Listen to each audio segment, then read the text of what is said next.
Welcome to DPVD classes. So बच्चों, आज के इस वीडियो में हम लोग करने वाले हैं क्लास 10 मैथ्स और मैथ्स में करने वाले हैं बच्चों एक्सरसाइज 12.2 का क्वेश्चन नंबर 8। सो बच्चों, सबसे पहले क्वेश्चन को पढ़ते हैं। A spherical glass vessel has a cylindrical neck 8 centimetre long, 2 centimetre in diameter. The diameter of the spherical part is 8.5 centimetre. By measuring the amount of water it holds, each child find its value to be 345 centimeter cube. Check whether C is correct, taking the above as the inside measurements. सो बच्चों देखो, इसमें मैं क्या बोला गया है। सबसे पहले तो मैं आपको क्वेश्चन समझाता हूँ सही से। देखो, इस तरीके से हमारा ग्लास का क्या एक वेसल है जिसमें कि हम पानी डाल सकते हैं, ठीक है। इसका नीचे का हिस्सा जो है स्पेरिकल है, इसका डायमीटर 8.5 है जो कि रेडियस हो जाएगा 8.5/2, और ऊपर जो सिलेंड्रिकल पार्ट है इसका डायमीटर 2 है, रेडियस हो जाएगा 1, और जो हमारे पास बच्चों सिलेंड्रिकल पार्ट है इसकी जो हाइट है वो 8 सेंटीमीटर है, ठीक है बच्चों। तो हमें बताना है कि इसका वॉल्यूम क्या होगा। एक बच्चे ने इसका वॉल्यूम फाइंड किया जो कि 345 आया है, तो हमें बताना है कि उस बच्चे ने सही फाइंड किया है या नहीं किया है।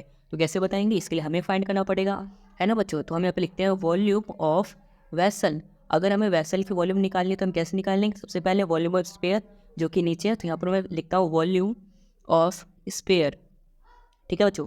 वॉल्यूम ऑफ स्पेयर प्लस में वॉल्यूम ऑफ सिलेंडर, जो यहाँ पर ऊपर में सिलेंडर है इसका वॉल्यूम, सो यहाँ पे वॉल्यूम ऑफ सिलेंडर, ठीक है बच्चों। इन दोनों को ऐड कर देंगे। तो देखो बच्चों, सबसे पहले वॉल्यूम ऑफ स्पेयर, इसका फॉर्मूला क्या हो जाएगा 4/3 पाई आर क्यूब, ठीक है बच्चों। जो स्पेयर है ना उसके रेडियस को मैंने बड़े आर से रिप्रेजेंट किया है, और जो सिलेंडर है इसके रेडियस को छोटे आर से।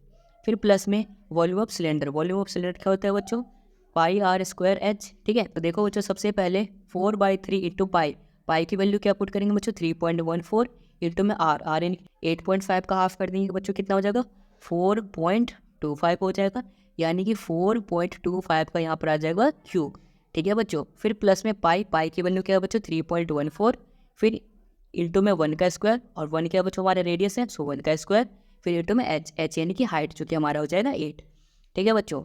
अब इसके बाद देखो यहाँ पे जो हमारा इधर ये वाला पार्ट है बच्चों, सबसे पहले इसका क्यूब कर देंगे। क्यूब को 3.14 से मल्टीप्लाई कर देंगे, फिर जो आंसर आएगा उसको 4 से मल्टीप्लाई करके फिर 3 से डिवाइड कर देंगे, तो हमारा आंसर आ जाएगा बच्चों 964.17 अपॉन में 3, ठीक है बच्चों। अब डिवाइड कर देंगे इसको, डिवाइड करने पे बच्चों ये आ जाएगा, अगर हम 3 से डिवाइड करेंगे तो ये आ जाएगा 321.39, ठीक है बच्चों। ये आ जाएगा हमारा इस वाले पार्ट का सॉल्यूशन। फिर प्लस में 3.14 इंटू में 1 इंटू में 8, इसको जब हम मल्टीप्लाई करेंगे तो हमारा आ जाएगा बच्चों 25.12। सो इस तरफ क्या आ गया बच्चों हमारा, इस तरफ आ गया 321.39, फिर प्लस में 25.12। इन दोनों को ऐड कर देंगे बच्चों, तो हमारा फाइनल आंसर क्या आ जाएगा 346.51 सेंटीमीटर क्यूब, यानी कि बच्चों हमारा फाइनल आंसर क्या आ गया 346.51 सेंटीमीटर क्यूब। बट बच्चों उस लड़की ने क्या फाइंड किया था यहाँ पर 345, ठीक है, और उससे हमारा आंसर तो काफ़ी अलग आया है, यानी कि थोड़ा सा चेंज है।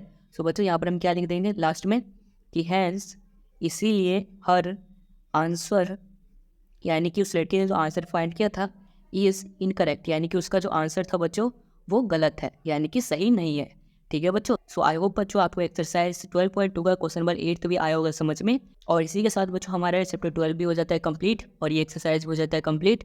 आई होप बच्चों आपके पूरे एक्सरसाइज, पूरा चैप्टर, सारे क्वेश्चन सभी कुछ आया होगा अच्छे से समझ में। अगर आया समझ में तो इस वीडियो को लाइक कर देना, चैनल को सब्सक्राइब कर देना, और इस वीडियो को अपने दोस्तों के साथ भी जरूर शेयर कर देना। And thanks for watching this video.